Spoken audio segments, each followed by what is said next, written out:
forgot how to do this. Dang. Alright, so welcome back to my podcast, The Imperfect Podcast. If you haven't been here before, my name is Nate, and I'm here with a special guest, someone I went to school with in elementary school. We both come together, our paths will cross again through the faith of God. My good friend Zoe here is going to be our special guest here. Zoe, go ahead and introduce yourself and tell us about your podcast. Hey, before I introduce myself, I'd just like to say thank you, Nate, for allowing me to be on here. Of course, giving all praises to the Most High. It's crazy. I've mentioned this before with my pastor, how God works in mysterious ways. Like, I knew you in elementary school, and never did in a million years I think we would reconnect in like such a way. So like, I'm just so appreciative to, of course, our Lord and Savior Jesus Christ. With that being said, my name's Zoe Shepherd. I'm 20. Of course, I'm a Christian. I have a podcast called Black Girl Meets Pop Culture. It's been about a year that I've been having this podcast. Right now I'm on a bit of a break, but I will be back in January with some good content. But yeah, I'm a student. I'm a student. I'm a podcaster. I'm also a musician. Got some music coming prayerfully in the coming year. So yeah, that's a little bit about me. Can you just give us like one topic or give us like a summary of maybe one episode that you've had in the past? Oh, that's a good question. Okay. Or like, a good proposition. Basically, the whole thing, the theme of my podcast is talking about pop culture. So it's mainly, right now, I'm a huge comic book fan. I mean, y'all can't see it, but right next to me I have comic books. Like, I have like stacks of comic books. So I mostly recently been talking about comic books, but at the moment I've been talking about one of my favorite shows from my childhood, Avatar: The Last Airbender, and Superman and Lois. So yeah. Alright, well, let's go ahead and get into our topic today. Zoe and I have, like I mentioned, we went to school together in elementary school at Woodstream Christian Academy. My entire life up until college has been private Christian schools. Me and Zoe, like I said, went to a Christian elementary school. I went to, like I said, Woodstream Christian Academy from preschool to third grade, I think. And then it was third grade.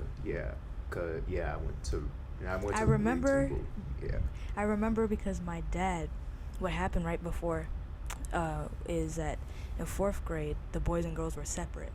So my dad has the picture, because he taught the boys in fourth grade, so my dad has a picture of his fourth grade class when I was in fourth grade. So I know specifically that's where you stopped, because I was asking him, I'm like, Nate? And he's like, no. And I'm like, dang. Wait, we were separated? Yeah, so it was, because I started in second grade. So obviously boys and girls up until third grade, and then fourth grade, girls had their own class, boys had their own class. Now, we would merge, of course, but it was separated then. I don't remember that. No, yeah, because it was before you. That's what I'm saying. It was before you. Like you had left, and then in fourth grade, that's what we did. It happened after. Yeah. Oh, that's stupid. That's why I said I know that you weren't in fourth grade, because my dad taught the boys, and so he still has the picture. That's pretty stupid. Yeah, that's dumb. I remember, like, when I was in middle school, 5th grade to 8th grade, I went to Reed Temple Christian Academy. And the only time boys and girls were separated was, like, this one time where we had, like, a week of chapel where it was, like, I don't know how to describe it. Like, I guess, like, because we had two people doing chapels for us let me back up. So at Woodstream, we had chapel, every Wednesday or Monday? Every Wednesday. Am I mistaken, or on Wednesdays or chapel days, we had to dress differently? Or am I... Cause I know... No, it was... I feel like Fridays was when we wore khakis. Because remember, the girls had to wear, like, skirts and stuff, which, like, I feel like a lot of my friends from middle school and high school would be like, Zoe, you wore skirts? Yes, habitually. Because did we have to wear different clothes if we had PE that day? Yeah, we did. Yeah. I think we had to wear it the whole day. I can't remember exactly, but I feel like we had to wear it the whole day. Yeah, because I could have sworn we like wore something different on chapel days. So that was on Wednesday at Woodstream. At Reed Temple, we had chapel every day. Uh, so fourth grade, I think fourth grade and below, they all had a separate room where they did chapel, and sort of like a Sunday school type of manner. Like it was very more catered to younger ages. And fifth grade and above, we all had like sort of like a Bible study slash Sunday service type of chapel. And like I said, it was every day in the morning, I think at 8 a.m., 9 a.m. or something like that. And there was just like one week out of the year, just 1 year where I guess like they were trying to give us like this grown up talk, like talking about puberty, sex, stuff like that. And the guys and girls were separated. The only other way we were separated was if we took Spanish or Mandarin. That's how they separated each class every temple. But what else? So after Reed Temple, after my middle school, I went to Annapolis Area Christian School. Uh, Totally different experience from those two other schools. Christian school, I'll talk about more about what they did a little bit later on. But Zoe, where did your Woodstream path end, and where'd you go after that? So, I mean, for me, it starts before me. And I know this is about to sound crazy, but my parents met at the church side of Woodstream. So Woodstream is a school and is also a church. So my parents met at the church side. They got married, they had me, and I should preface to say that my family is rooted in that school as well as that church. So, yeah, I went to the church side up until I was 12, and my dad, he was a teacher for about 20 years. He just recently retired from that, and he's helping more with people with special needs. But my dad, he was a teacher, and when I was younger, he would walk to work because we lived in Virginia, so he worked at one of the schools, the elementary schools nearby. And so I remember I was about 7 probably. My dad was like, "Oh, I got a job at the church, but as a teacher, so on the school side." So I went, and it's kind of crazy because we still live in Virginia. Well, I live in Virginia. My dad lives in Maryland. So yeah, we drove. I mean, obviously I couldn't drive, but you get the sentiment. We rode together every day, every afternoon, and there were sometimes or evening, honestly, and there were some times where we would run late because my dad, not only being the history and Bible teacher, but was also the flag football coach. I don't know if you remember that, but he was also the flag football coach. And so, yeah, we spent a lot of time together. And from 2nd grade on to 6th grade, that is how long I spent at the stream, as we like to call it, amongst my friend group. And then eventually, I went to public school in Virginia, and that's a different story. But you asked about my Woodstream journey. But my dad still worked there up until I want to say like I was in 8th grade, maybe 7th grade. But yeah, that's my journey at Woodstream. Since you brought up the flag football team, I remember when I was at Reed Temple, like our schools will play each other in sports, and I always like looked at the schedule to like see when do we play Woodstream, when do we play. Because I played basketball, started playing basketball I think in 5th grade, and I remember Woodstream was like our last game of the season. I remember I walked into our because we played in like this little church down the street from our school. I remember I walked in, I saw, I don't remember his name. Bro, I don't remember. I remember he was light skinned, he was bald, he had a white beard, he had glasses. I remember, I don't remember who was on the team. Dom was on the team, I remember that. Dom was on the team. Shout out to Dom.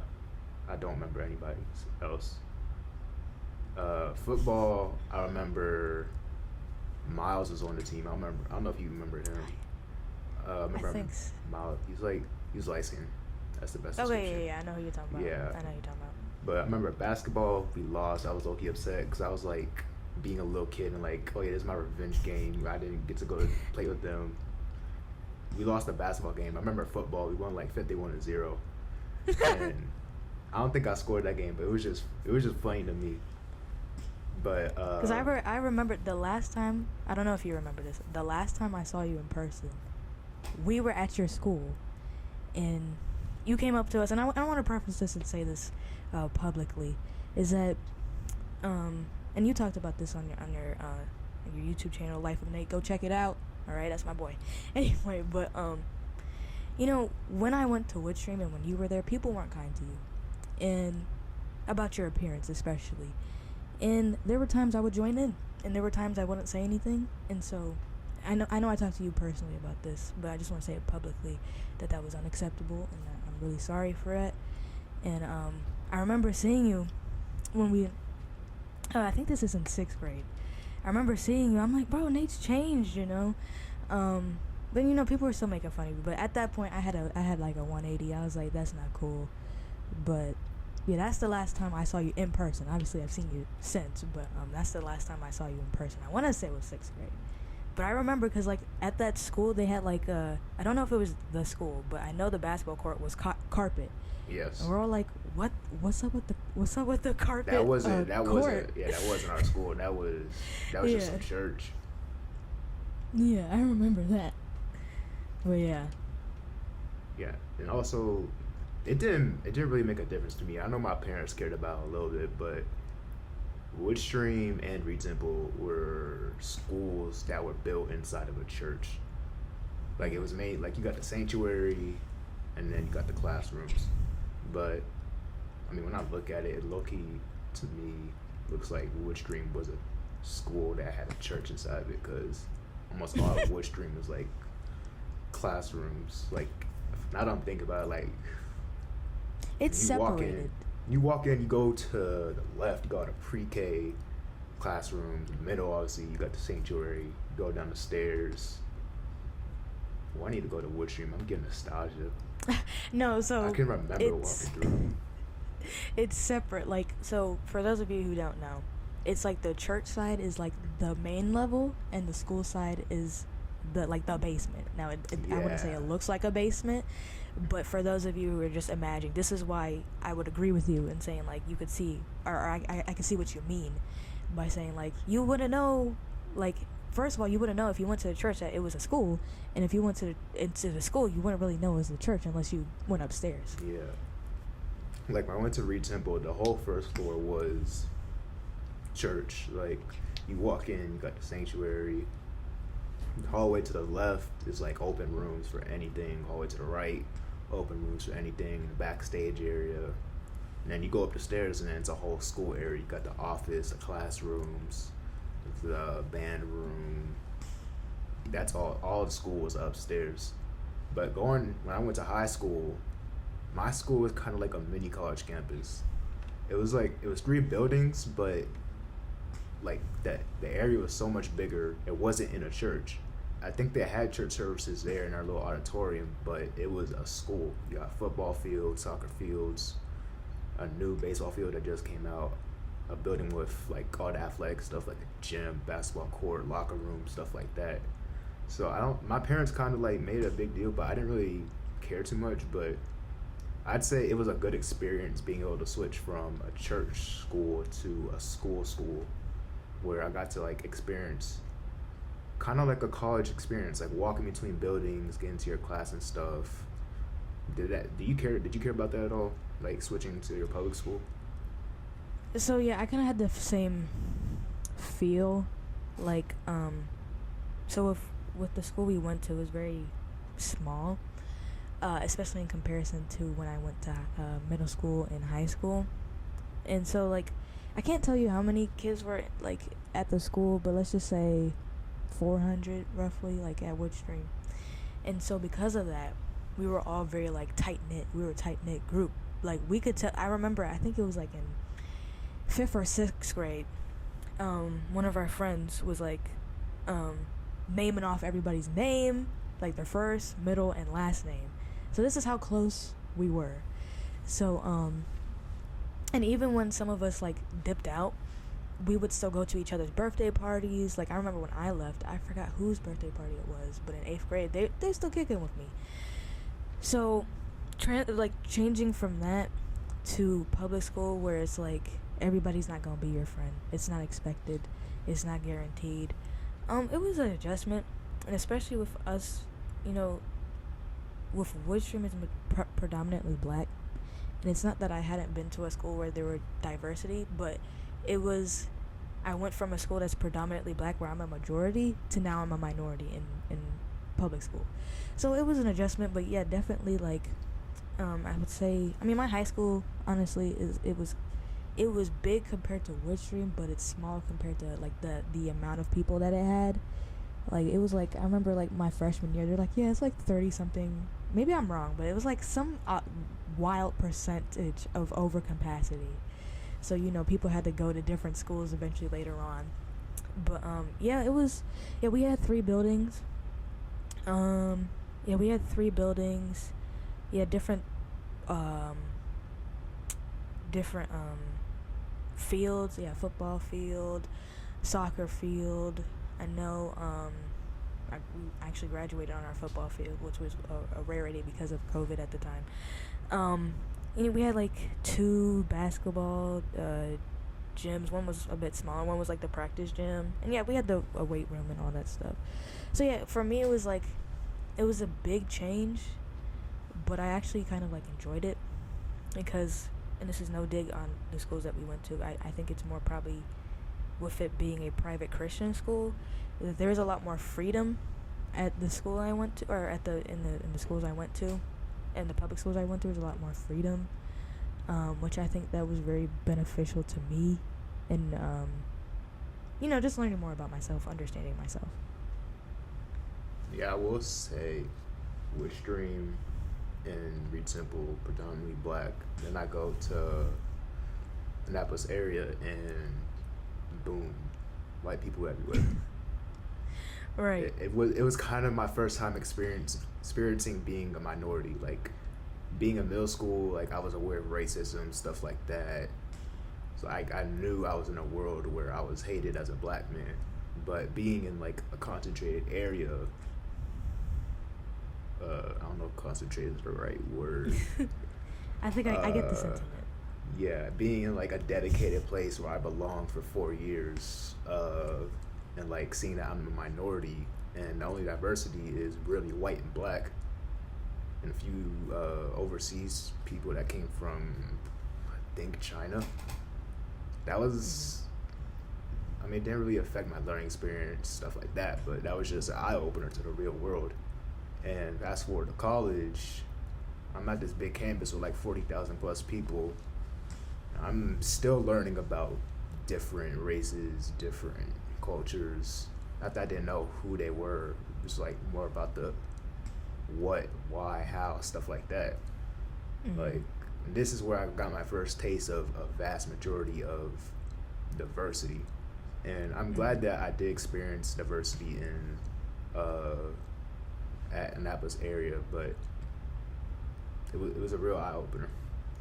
But yeah, for me, just to piggyback off of that, like I definitely feel you being like the minority, and like I feel like, and I sometimes I try to think back, I'm like, I don't even know how I knew half the stuff that I knew at that time, but like a big eye-opener for me was reading To Kill a Mockingbird, which is one of my favorite books my dad had. Yeah. And it was like the first book I liked at school. And so I think you can only imagine, we're reading through the book and we see the N-word, and me being like one of the only black people. Yeah.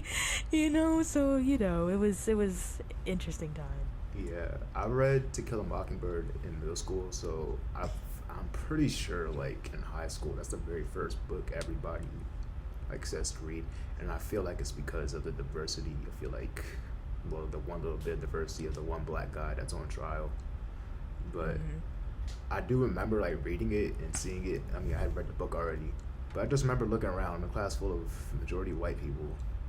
I was looking for visible, audible reactions, and my teacher was black, but I was just looking. Would your teacher say the word?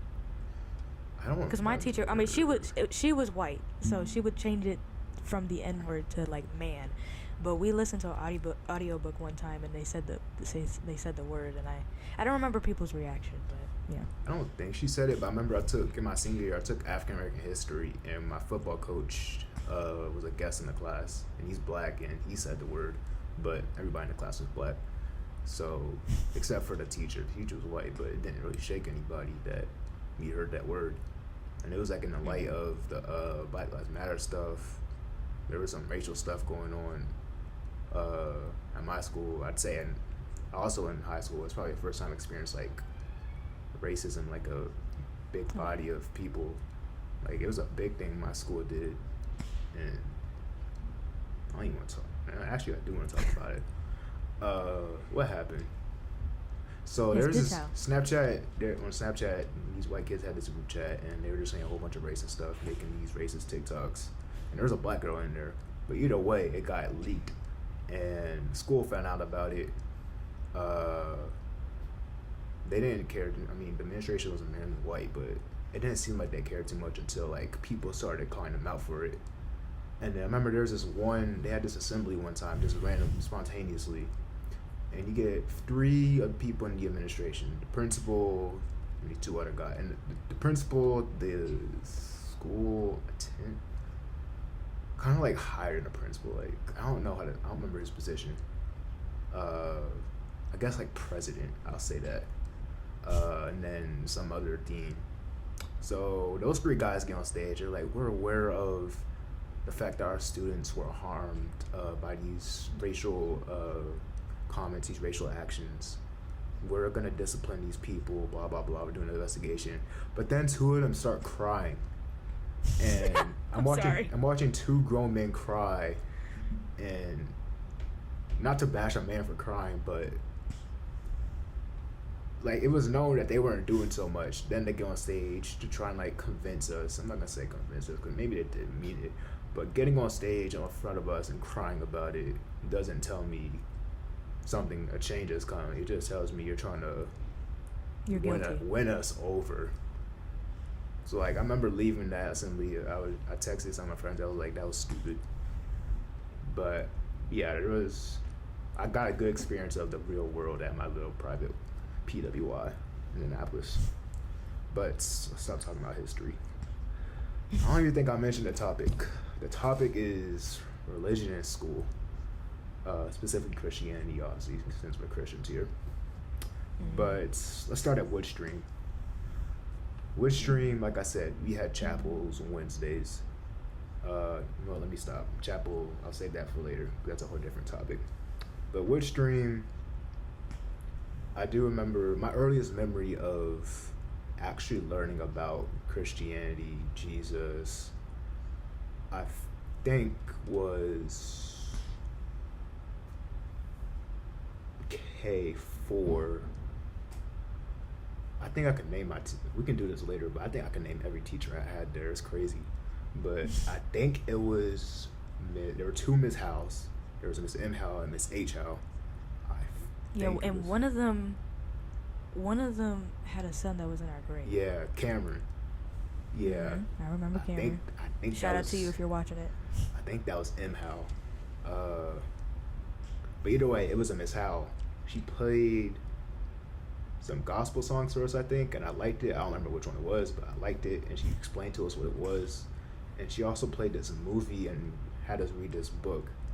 But I can specifically remember this guy that was just dressed up like a king, and he was playing like the role of the devil in the book. And from what I remember, from that point on until like my mind matured, every time I thought of the devil, I thought of that guy. And I low-key started like paying attention more and more in chapel, even though I don't remember anything except the armor of God, like we talked about in Bible study. But I remember they always played the song "I Got the Victory" all the time, and I remember that was like the only Christian-related song as a kid that I remember. And I'm not even gonna talk about the Christmas things later. We could talk about the Christmas things later. But I think I remember first grade with Miss Osborne. That's when we started getting Bible verses. We had memory verses, I think. I remember we had these little cards, and they had us put them on these little like rings, and you had to memorize all those Bible verses, and they had pictures that went with them. Yep, I remember this. And that was like my earliest memory of like learning about the Bible. And given the fact that we were little kids, I don't expect like schools to vividly and like teach Christianity to little kids. But I will say like Woodstream did cater to their audience of who they had. Even as we got older, like they would continue teaching about it and stuff. But I really like what Woodstream did with teaching us how they did it. The only thing I don't like is the Christmas plays. I'll always just say that. Like, I mean, let's go ahead and talk about it now. I just absolutely, like, looking back at it, I remember as a kid, I hated it. I hated getting on that stage and singing those songs, whatever we had to do. Goodness. I can remember Minister Bailey yelling at us every time we messed up a song. That's my pastor, bro. That's my pastor. Minister Bailey's your pastor. That's why I'm laughing. I told you this before. That's why I'm laughing. No. He won't be offended. He won't be offended. He can take a joke. Trust me, he could take a joke. No. He won't be offended, I promise. I'm not gonna filter it either way. It's just funny to know. I'm not filtering what I'm saying. Yeah, I can remember every time he yelled at us. Even when, because I remember we had that little the room where he played the piano, his little office, and then they would take us. Yeah, then they would take us to the sanctuary where we practiced as a school. I hated those days, and like our parents dressing us up to go to the perform. I will say he got me Joy to the World. Yeah. If it wasn't for him, I wouldn't know Joy to the World. I remember hilarious. There was this one play where they changed it up a little bit and they gave us these CDs to take home, listen to it. I remember the songs like Sing Noel, Sing Noel. Yes, that was second grade. I liked that one. That was really good. I really enjoyed that one. But like, just the that's when I had my first solo at Woodstream. That was I remember a bunch of solos. I think there was a piano solo. There were a bunch of people singing solos, but that was one I actually enjoyed. But it's just a thought of forcing your kids to dress up, put them on that stage, have the bright light shine on you for a few hours at night, and then singing. That really, yeah, I didn't like that part of Christmas. I dreaded that. Even going to middle school, I'll talk about the middle school Christmas plays later, but I dreaded that. But yeah, I really liked what Woodstream did. Given the fact that I was a kid and looking back at what there was, I really liked it. What are your thoughts on Woodstream? No, I definitely because I have a different experience in that from you, in that I went to other private Christian schools before. I don't have as many memories of those as I mean, I remember being a bad kid. Like, I remember one time my teacher was like, you know, like back in the day, would it like, oh, you end up in the red zone if you do this, you know, you don't want to, you're in the green, you don't want to end up in the red. So I remember one time, like, I was talking and like my teacher just kept flipping the cards until I was like close to red. You know, but Actually, one of my friends who went to the previous school I went to before Woodstream, you know, we stayed in touch. And he was my date to prom. So it just shows like how, once again, this private Christian school nature is just like kind of very like tight knit. It's like y'all stuck with each other, and if you don't like each other, it sucks to suck. Y'all gotta get over it, even as a child, which is interesting, because you expect that kind of sentiment as an adult, like, hey, I don't really like you, but you know, we gotta do what we gotta do. But yeah. And when it came to like the Bible and stuff in Woodstream, I remember specifically, maybe you were in the class, I don't know if there were separate classes at this time. I know in third grade there were separate classes, but shout out to Tutor Moss. She she made like a song to like Philippians 4:13, and because of that, like, it's a simple verse to memorize. I can do all things through Christ who strengthened me, but like, I still remember, like, the little jingle she made for it. And, even at the school I went to prior, I went to that school for, like, summer camp and stuff. So, like, there was a lot of stuff like that where we had, like, jingles and stuff where it helped me remember, maybe not scripture verses in particular, but like just Jesus loves you. Like there was one song I had my mom listen to. It was so funny. It was like, Jesus is my superhero. He's better than Batman, better than this, better than that.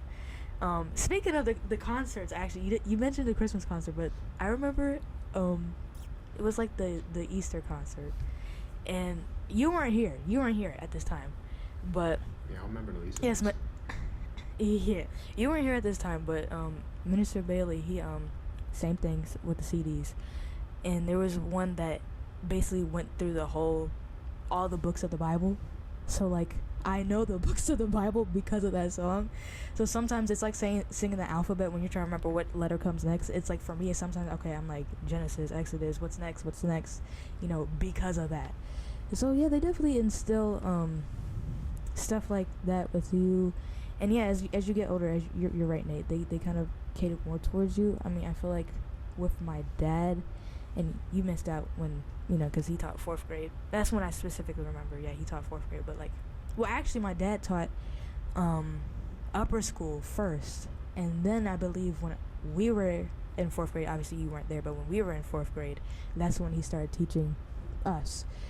So if I'm teaching upper school and him being having a master's degree and like stuff like apologetics, yeah, he had to dim it down a bit, but we still had those deep type of conversations enough to a point where we could understand. So yeah, we really enjoy. I know like the boys especially, like if they saw my dad now, I mean Dom will tell you, he's like we were talking the other day, he's like, yeah, shout out to Tutor Shepherd, he really helped me, and I'm glad to hear that my dad helped a lot of people, some people who were my age, and it's not a disrespect, but they call him Shep. So it just shows the impact that it really had on us as children.